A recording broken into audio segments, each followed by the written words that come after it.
واقعہ سلطان صلاح الدین ایوبی قسط نمبر 337۔ اپنا اسلامک اسٹوڈیو۔ تم مجھے دھوکہ دے رہے ہو یا پھر تم بے حس اور مردہ انسان ہو؟ یہ مجھے تمہاری فوج کے سامنے ثابت کرنا ہے کہ میں بے حس اور مردہ نہیں۔ میرے دل میں تمہارے خلاف کوئی دشمنی نہیں۔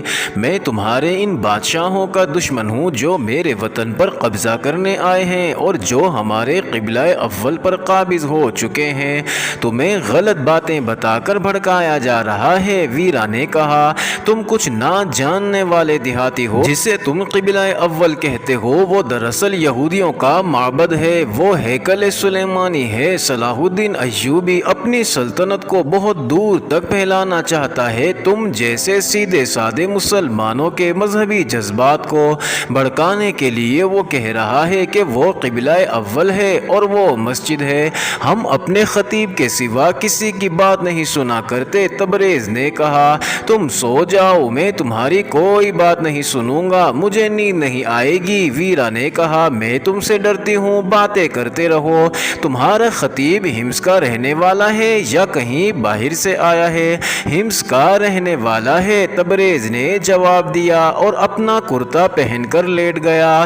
ناظرین، ویرا کو جاسوسی اور کردار کشی کی ٹریننگ ملی ہوئی تھی۔ دمشق میں اسے اسی مقصد کے لیے بھیجا گیا تھا اور اب اسی مقصد کے لیے اسے ہمس لے جایا جا رہا تھا۔ اس نے ہمس کے خطیب اور وہاں کے مسلمانوں کے متعلق تبریز سے معلومات لینے کے لیے بہت باتیں کی، لیکن تبریز نے کوئی دلچسپی نہ لی اور بے رخی کا اظہار کرتا رہا۔ ویرا کا جسم ٹوٹا ہوا تھا، وہ اس کوشش میں تھی کہ اسے نیند نہ آئے، مگر اس کی آنکھ لگ گئی۔ ناظرین، ویرا کی آنکھ کھلی تو وہ گھبرا کر اٹھ بیٹھی۔ باہر صبح کا دھندلکا تھا، اس نے ادھر ادھر دیکھا، تبریز سجدے میں پڑا تھا۔ وہ سجدے سے اٹھا، پھر سجدہ کیا اور کھڑا ہو گیا۔ وہ صبح کی نماز پڑھ رہا تھا۔ ویرا نے اپنے لباس کا جائزہ لیا، اسے رات نیند نے نہ سونے کے ارادے کے باوجود دبوچ لیا تھا۔ آنکھ کھلی تو وہ تبریز سے ڈر گئی، لیکن وہ جس حالت میں سوئی تھی اسی حالت میں جاگی اور اس نے تبریز کو خدا کے حضور سجدے میں پڑے دیکھا۔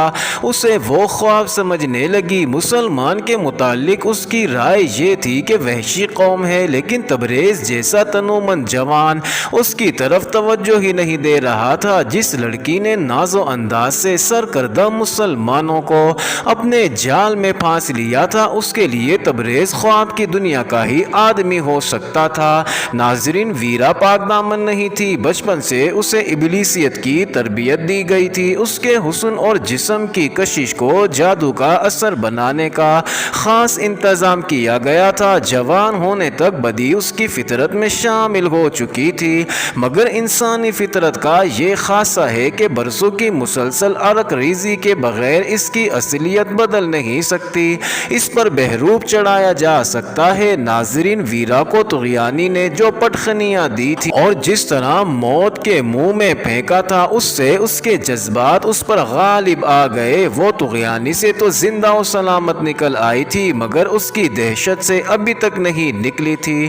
اس کے ساتھ اس پر تبریز کی دہشت طاری ہو گئی تھی۔ اس مسلمان جوان سے اسے کوئی ڈر نہیں تھا، خوف یہ تھا کہ یہ کوئی خانہ بدوش یا بدھو ہوا تو اسے کسی کے ہاتھ بیچ ڈالے گا۔ وہ بک جانے کے بعد کی اذیتناک زندگی سے ڈر رہی تھی۔ ناظرین، رات گزر گئی، تبریز نے اس کے اتنے دلکش جسم کی طرف توجہ ہی نہ دی۔ وہ بے ہوشی کی نیند سو گئی تو بھی تبریز اس سے دور رہا۔ صبح طلوع ہوئی تو اس کی تھکن ختم ہو چکی تھی اور تبریز کا خوف بھی۔ رات تک وہ اسے گنوار، بے حس اور مردہ سمجھتی رہی تھی۔ اب وہ اسے غور سے دیکھنے لگی۔ تبریز کے ہونٹ ہل رہے تھے۔ ویرا کو یوں محسوس ہونے لگا جیسے یہ شخص براہ راست خدا سے ہم کلام ہو۔ اسے تبریز کے یہ الفاظ یاد آنے لگے کہ خدا صرف ان کی مدد کرتا ہے جن کی نیت اور روح پاک ہوتی ہے۔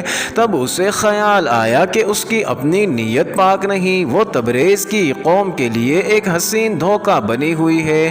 اس لڑکی نے رات کو یہ بھی فیصلہ کر لیا تھا کہ اپنا آپ تبریز کے حوالے کر کے اسے کہے گی کہ اس کے عوض ہمس پہنچا دو، اور روح ویرا کو زندگی میں پہلی بار احساس ہوا کہ اس کا جسم روح سے محروم ہے۔ اگر روح ہے بھی تو وہ کردار کی غلاظت میں دب گئی، لیکن روح مرا نہیں کرتی۔ ویرا پر جو گزری تھی اس سے بھی اس کی روح بیدار ہو گئی تھی جو اسے شرمسار کر رہی تھی۔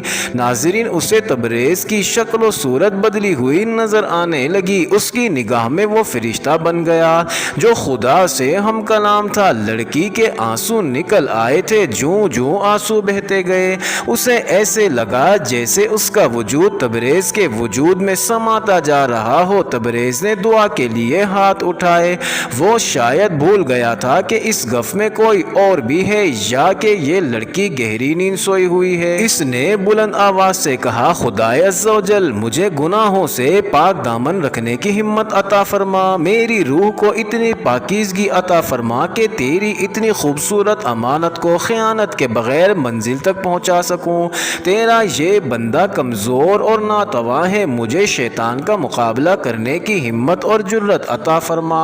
تبریز فرشتہ نہیں تھا، وہ انسانی فطرت کی کمزوریوں سے پناہ مانگ رہا تھا۔ اس نے ہاتھ منہ پر پھیرے اور گھوم کر دیکھا، ویرا اسے دیکھ رہی تھی۔ اس کے رخساروں پر آنسو بہے جا رہے تھے۔ ناظرین، تبریز اسے کچھ دیر دیکھتا رہا۔ لڑکی نے کوئی حرکت نہ کی۔ باہر جاؤ، تبریز نے اسے کہا، اس طرف صاف پانی کا چشمہ ہے، منہ دھو آؤ۔ اس نے اپنے سر پر لپیٹا ہوا موٹے کپڑے کا گز بھر لمبا چوڑا رومال اتار کر اسے دیتے ہوئے کہا، منہ اچھی طرح دھو اور بالوں کو بھی جھاڑ پونچھ لو۔ میں تمہیں اسی روپ میں تمہارے رشتہ داروں کے حوالے کرنا چاہتا ہوں جس طرح تم طغیانی میں گرنے سے پہلے تھی۔ ویرا اس کے ہاتھ سے رومال لے کر ایسے انداز سے باہر نکل گئی جیسے گونگا اور بہرا بچہ کسی کے اشارے پر چل پڑا ہو۔ تبریز کے پاس کھانے پینے کا جو سامان تھا وہ گھوڑے کے ساتھ بندھا تھا۔ اب کھانے کے لیے کچھ بھی نہیں تھا۔ وہ ویرا کے انتظار میں بیٹھ گیا۔ ناظرین، ویرا منہ سر دھو کر واپس آئی تو تبریز کو یوں دھچکا سا لگا جیسے کسی نے اسے کانٹا چبو دیا ہو۔ اس سے پہلے ویرا کے بال مٹی سے اٹے ہوئے اور جڑے ہوئے تھے، چہرے کا بھی یہی حال تھا۔ اب بال اور چہرہ ڈھل گئے تو تبریز جیسے اسے پہچان ہی نہ سکا۔ وہ ایسے طلسماتی بالوں کو کبھی تصور میں بھی نہیں لا سکا تھا۔ دور دراز رہنے والے دیہاتی نے ایسا حسن کبھی نہیں دیکھا تھا۔ چہرہ اتنا ملائم اور آنکھوں میں ایسی دلکشی اسے حیران کر رہی تھی۔ تبریز اس تبریز کے ہاتھ سے نکلنے لگا جو کچھ دیر پہلے خدا کے حضور کھڑا تھا۔ اس نے بڑی مشکل سے اپنے آپ کو سنبھالا اور بولا، کھانے کے لیے کچھ نہیں، ہمیں خالی پیٹ سفر کرنا پڑے گا، چلو۔ وہ اٹھنے لگا تو ویرا نے اس کے کندھوں پر ہاتھ رکھ کر کہا، ذرا دیر بیٹھو، میں کچھ پوچھنا چاہتی ہوں، کچھ جاننا چاہتی ہوں۔ تبریز رات بھر اس لڑکی کے لیے دہشت بنا رہا تھا۔ ناظرین، اب اس کی ذہنی کیفیت یہ تھی جیسے یہ لڑکی اس پر غالب آ گئی ہو۔ کچھ کہے بغیر اٹھتے اٹھتے بیٹھ گیا۔ تم جب خدا کے ساتھ باتیں کر رہے تھے تو خدا تمہیں نظر آ رہا تھا؟ خدا ہمیں نظر نہیں آیا کرتا، تبریز نے کہا۔ میں عالم نہیں، اس لیے بتا نہیں سکتا کہ خدا نظر آئے بغیر کس طرح اپنی موجودگی کا احساس دلاتا ہے۔ میں اتنا جانتا ہوں کہ خدا میری باتیں، میری دعائیں سن لیتا ہے۔ تمہیں یقین ہے کہ یہ خدا تھا جس نے تمہیں اپنی قوت دی کہ تم نے مجھے طغیانی سے نکال لیا؟ ویرا نے پوچھا۔ ہمیں خطیب نے بتایا ہے کہ روح پاک ہو تو خدا ہر مشکل میں مدد دیتا ہے، تبریز نے جواب دیا۔ اگر میں اس ارادے سے تمہیں بچانے کی کوشش کرتا کہ تم بہت خوبصورت ہو اور تمہیں بچا کر کہیں لے بھاگوں گا تو میں بھی تمہارے ساتھ ڈوب جاتا، مگر میری روح پاک نہیں ہے، ویرا نے دکھیارے سے لہجے میں کہا۔ خدا نے میری مدد کیوں کی؟ مجھے ڈوبنے سے کیوں بچایا؟ ہمس چل کے خطیب سے پوچھیں گے، تبریز نے کہا۔ مجھ میں اتنی عقل نہیں، اور تم نے میرے جسم سے کیوں بے رخی کی؟ ویرا نے اس سے پوچھا۔ اگر میں ایسا کرتا جیسے تمہیں ڈر تھا تو میں تمہارے خنجر سے نہ بچ سکتا، تبریز نے جواب دیا۔ تم خدا کی امانت ہو، اور وہ چپ ہو گیا۔ ناظرین، ذرا دیر بعد بے اختیار بولا، تم بہت ہی خوبصورت ہو ویرا، آؤ چلیں۔ وہ بے قرار سا ہو کر اٹھنے لگا، ویرا نے اسے اٹھنے نہ دیا۔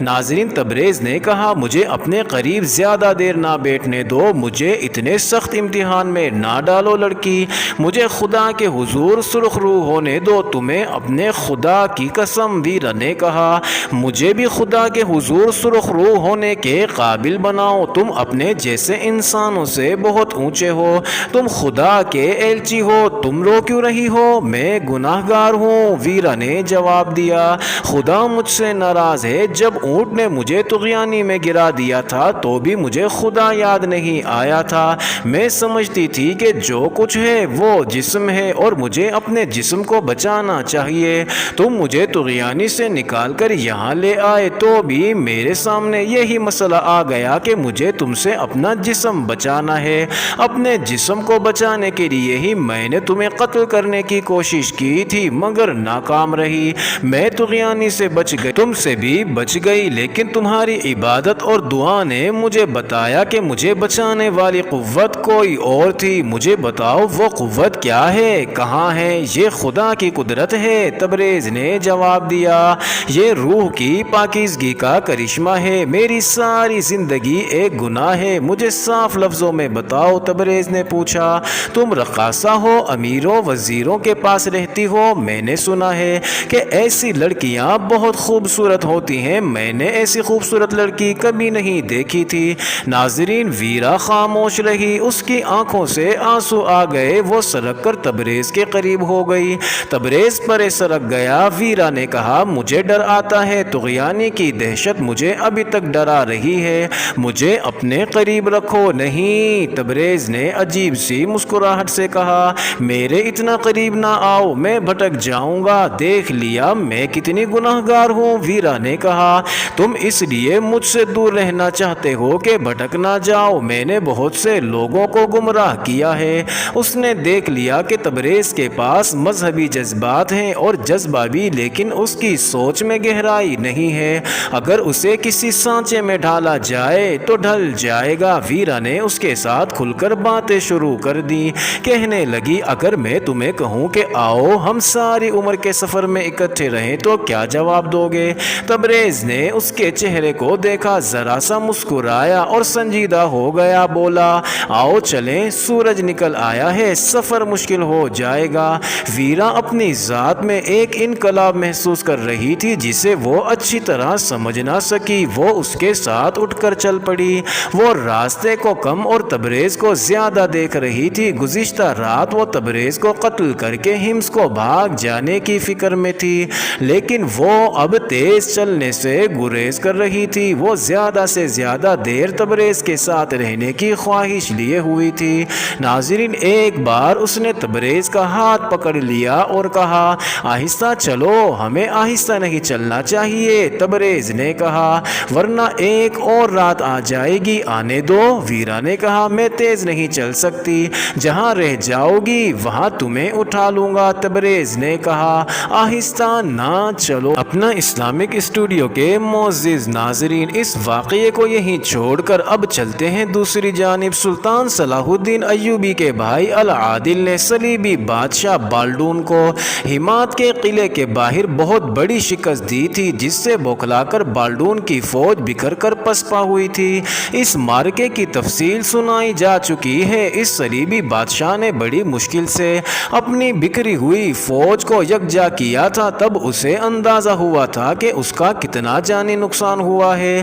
اس کے پاس نصف سے کچھ زیادہ فوج رہ گئی تھی، وہ تو دمشق کے علاقے میں قبضہ کرنے آیا تھا۔ اس کی فوج العادل کے چھاپا مار حملے میں مری تھی، اور جب صلیبی بھاگے تو ان میں سے بہت سے وادیوں اور ویرانوں میں بھٹک گئے تھے، ان میں سے کئی ایک کو مسلمان گڈریوں، خانہ بدوشوں اور دیہاتیوں نے مار ڈالا اور ان کے ہتھیاروں اور گھوڑوں پر قبضہ کر لیا تھا۔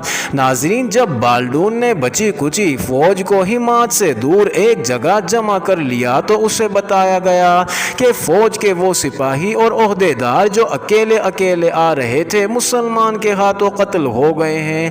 ناظرین، بالڈون شکست سے بوکھلایا ہوا تھا، اس اطلاع سے اس کا غصہ اور تیز ہو گیا۔ اس نے حکم دیا کہ جہاں کہیں مسلمانوں کا کوئی گاؤں نظر آئے اسے لوٹ لو، جوان لڑکیاں اٹھا لاؤ اور گاؤں کو آگ لگا دو۔ چنانچہ یہ فوج جب نفری اور دیگر نقصان پورا کرنے اور حملے کی اثر نو تیاری کرنے کے لیے پیچھے جا رہی تھی، مسلمانوں کے گاؤں تباہ کرتی گئی۔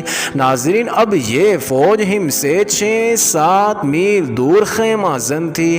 بالڈون اس کوشش میں تھا کہ کوئی صلیبی حکمران اس کے ساتھ تعاون کرے اور اپنی فوج اسے دے دے، جس سے وہ العادل سے شکست کا انتقام لے سکے اور دمشق تک اپنی حکمرانی، جسے وہ صلیب کی حکمرانی کہتا تھا، قائم کرنے کا عزم پورا کر سکے۔ اسی سلسلے میں وہ ایک اور صلیبی بادشاہ رجنالڈ آف شائتون کے ہاں گیا ہوا تھا۔ ناظرین، اب چلتے ہیں ویرا کے بوڑھے باپ کی جانب۔ ویرا کی تلاش سے مایوس ہو کر بوڑھا عیسائی اور اس کے ساتھی رات بھر چلتے رہے اور صبح ہمس پہنچے۔ قافلے کے دوسرے لوگ بھی پہنچ گئے تھے، ان میں سے کوئی بھی ہمس کا نہیں تھا۔ انہیں آگے جانا تھا۔ تبریز کا گھوڑا ان کے ساتھ تھا۔ انہوں نے گھوڑا ایک مسجد کے امام کے حوالے کر کے بتایا کہ اس کا مالک ہمس کا رہنے والا تھا۔ وہ طغیانی میں گھوڑے سے گر کر ڈوب گیا تھا اور گھوڑا باہر آ گیا تھا۔ ناظرین، تھوڑی دیر بعد گھوڑا پہچان لیا گیا۔ جب گھوڑا تبریز کے گھر پہنچا تو وہاں کوہرام بپا ہو گیا۔ معزز ناظرین، یہ انٹرسٹنگ ویڈیو جاری ہے۔ اگلی ویڈیو قسط نمبر 338 میں دیکھنا مت بھولیے گا۔